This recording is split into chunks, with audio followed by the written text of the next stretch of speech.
ఈ రోజు మనం వీట్ గ్రాస్ జ్యూస్ ప్రిపేర్ చేద్దాం. అండ్ ఇప్పుడు దాన్ని వెళ్ళి హార్వెస్ట్ చేసి జ్యూస్ ప్రిపేర్ చేద్దాం. ఈ హైట్ లో కట్ చేస్తే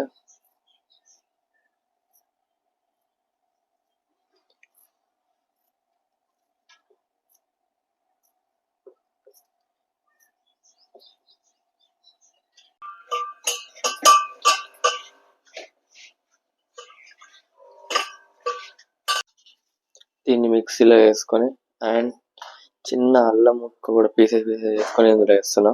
అండ్ దీన్ని ఇప్పుడు గ్రైండ్ చేద్దాం. ఎందుకైనా మంచిది కొన్ని వాటర్ యాడ్ చేద్దాం. ఇంకొన్ని వాటర్ యాడ్ చేద్దాం.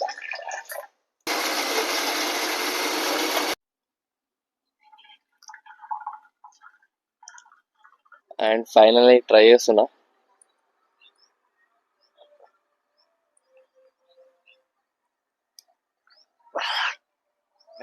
టేస్ట్ ఎంత మంచిగా లేదు.